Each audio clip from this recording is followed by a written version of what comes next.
I see your new Spaceballs 4K is as big as mine.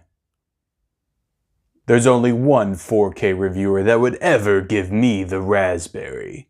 Mid-level. Nope. Merchandising. What am I doing?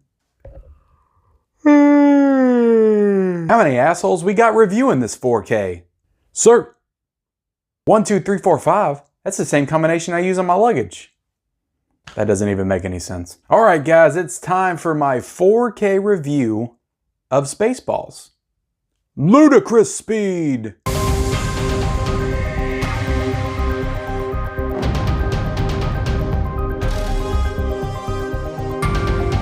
Hey everybody, and welcome back to the Mid-Level Media channel. I'm Ken, and I'm here today to review the new 4K copy of Spaceballs released by KINO LORBER. I'm super excited to talk about this with you guys today because this is my first ever 4K KINO LORBER release that I get to talk about. I talk about KINO LORBER a lot on this channel in the Physical Media Report every Monday, and it's so exciting to finally be able to dive into one of their 4K releases. But before I get into it, guys, I want to ask that if you are not yet a subscriber of the Mid-Level Media channel, I definitely encourage you to hit that subscribe button for more great content. I do all kinds of great, amazing content on this channel, mostly centered around the world of physical media. Also appreciate it, guys, if you would hit that like button down there. That little bitty like button, it definitely helps these videos out and helps them reach more viewers and help this channel grow.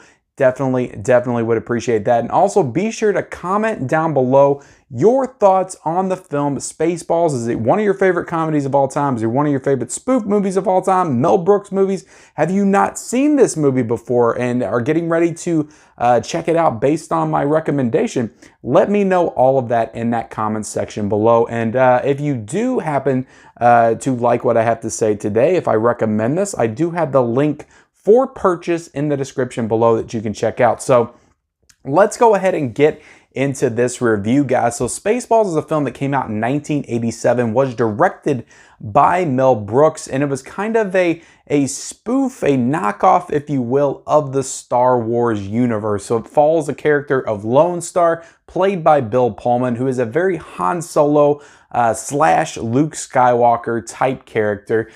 He's traveling around with John Candy. He's a dog named Barf. He's kind of resembling the Chewbacca character. So you have all of the character tropes from the other films in this movie, and it's basically a princess runs away from her marriage, and you have the evil Dark Helmet, who's played by Rick Moranis, that wants to steal all of the air in the princess's home planet, and there's rescues involved, and it's very similar to the Star Wars storyline. Just getting into my history with this movie, so I'm happy that this is not a first-time watch. I feel like I've been doing tons of those recently, and I'm glad I get to talk about a movie that I'm just very familiar with and one that's been with me for the longest time. So I probably saw this movie first when I was like 6 or 7. I remember being extremely young when I saw this film, and I knew of Star Wars when I was younger, but I was not the fan I would become. I don't think I became a big Star Wars fan until I was about 11 or 12. So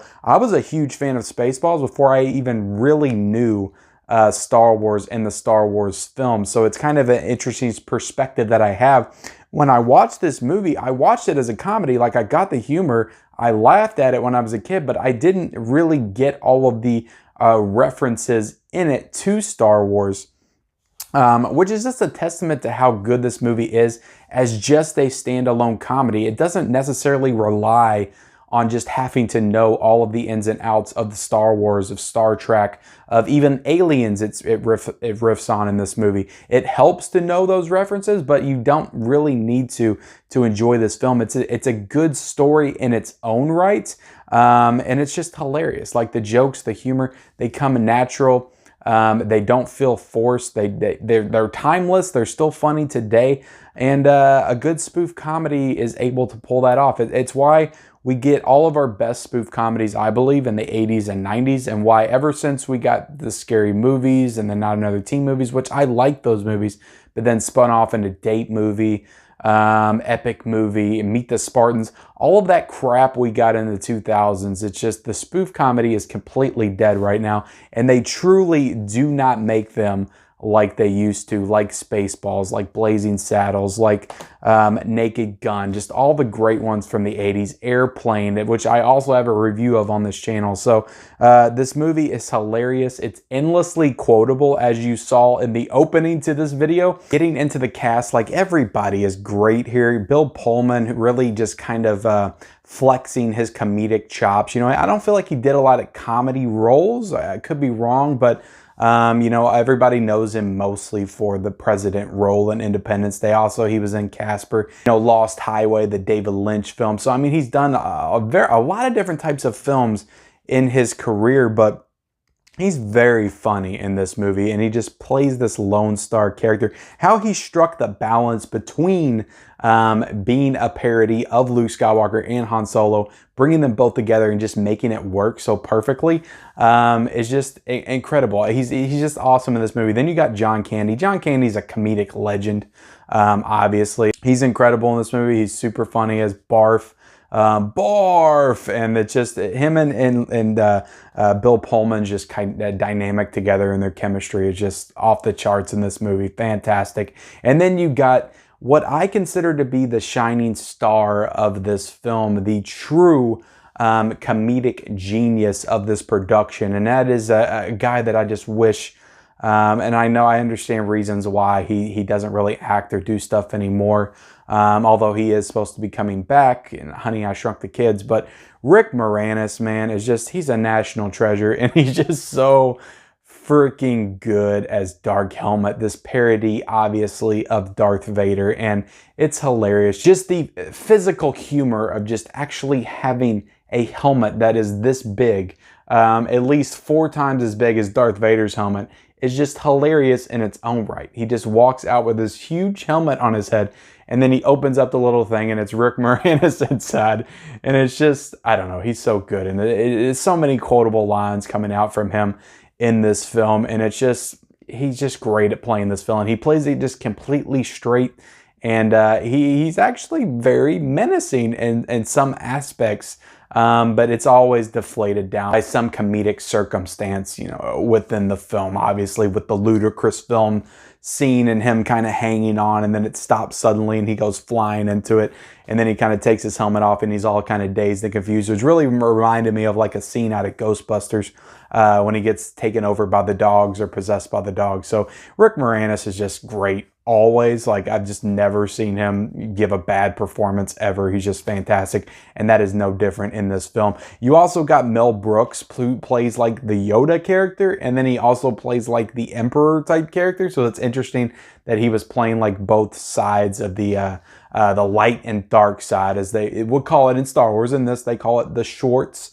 Yeah, he's really good in this. Mel Brooks, you know, of course, a classic director, made so many great comedies all throughout his career. But he was also, I also don't think he gets the credit for just how good his comedic timing is and how good he was on the camera as well, because he used to put himself in quite a few of his films back in the day. So he's great in this movie. You also have Daphne Zunga, who's, I think I'm pronouncing her name right, but I could be wrong, who plays like the Leia type character in this film. And I definitely think she kind of sticks out a little bit, just because she's not as big of a star or as notable as the other ones, but she's still really good in this role, has some funny lines herself. And kind of plays a bit of a badass. That scene where she's shooting them all with the gun is pretty cool. So yeah, I love this movie. I just think it's so much fun all around.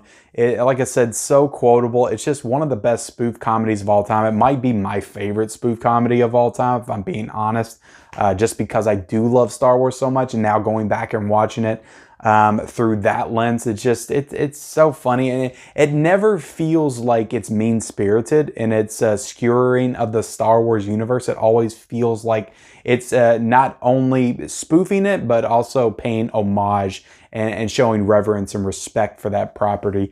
And I think it's great because of that. So yeah, I love this movie. If I'm going to give it a score, I'm giving it, it's not perfect, but I'm giving it a 4.5 out of 5. I think it's fantastic. So let's go ahead and move on to some of the other aspects of this release, guys. And we got to talk about the packaging a little bit, because I do have some issues that I ran into with this, and I don't know if anybody else did, and if they did, comment down below. But this is a cool slipcover. I do like this slipcover. It's nice. It's a nice design on it. And then you take it out right here, and you have this, which is the same as the front, and right there the same back as well. And then you got your reversible cover art. It's the classic poster from the film, but I'll go ahead and reverse it right here for everybody. Right there for everybody. So it's the classic poster, but the thing I have an issue with is you got discard in here. There's no discard. There needs to be discard. But then I don't know if anybody can see this, but there's like oil smudges inside of there. And I feel like I've noticed this on some other releases, maybe KINO LORBER before, and I have no idea what this like oil type stuff is inside, but it wouldn't have been an issue. But the thing is that my disc stopped playing, my 4K disc stopped playing when I was watching this, and I take it out and there's a big streak across the disc. And I'm like, I know I'm super careful when I put these discs into the 4K player, so I just don't feel like it's me. And I take it out and I wipe it down, I put it back in, it works fine. I took the Blu-ray disc out to watch some of the special features, and that had a big streak across it as well. So I think that the oil that's inside this case, because it's inside underneath the discs as well, like rubs off, and see, it's already back on there. You see that smudge right there. So I don't know what they're putting inside these cases, but it's not good for the discs because it's making them skip and stop playing when I'm trying to watch the movie. So don't do that again, KINO LORBER, and learn how to take this oil out of your packaging. So yeah, comment down below if anybody else had that issue. So just getting into the visuals, guys, I think the visuals are very good. I didn't necessarily need this movie in 4K, but I'm happy that I have it in 4K. I still have my Blu-ray copy right here, which is still wrapped. I found this in like $1 or $5 bin at Walmart. And yeah, the Blu-ray looks fine. The 4K looks a little bit better. I did notice a couple scenes that look substantially better. In particular, the scene with Pizza the Hut.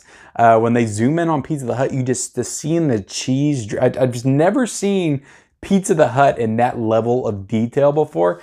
Just with like the cheese dripping off of him. I could actually make out the actor's like facial features, I felt like, or like his eyes behind the costume. So that was actually kind of cool and something that kind of stood out to me. But yeah, it's not the best 4K transfer I've ever seen, but it's still a very solid transfer though. The audio, there's no Atmos in this release, but there is DTS HD Master Audio, so that may put off some people that are Atmos junkies. But the audio, to me, like I said, guys, I watched this with the sound bar, so the audio had no issue with it at all. So, and getting into the special features, there's really nothing new special features wise, which is disappointing. I would have liked to have seen them add at least one more special feature with some updated conversations and interviews with like maybe Mel Brooks or Bill Pullman, or Rick Moranis even because he's coming back to acting, so maybe he would have been willing to come back for a special feature. So I would have liked to have seen something new, something exclusive, because all of these special features, they are good special features, there's a lot of them,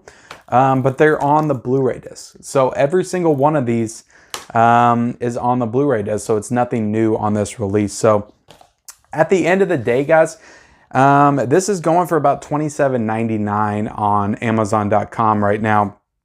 I can't really recommend this. I love the movie, but that's like the best thing about it. So if the movie's the best thing about it, you can get this Blu-ray for $5, and it's still a great movie, and it still looks really good on Blu-ray.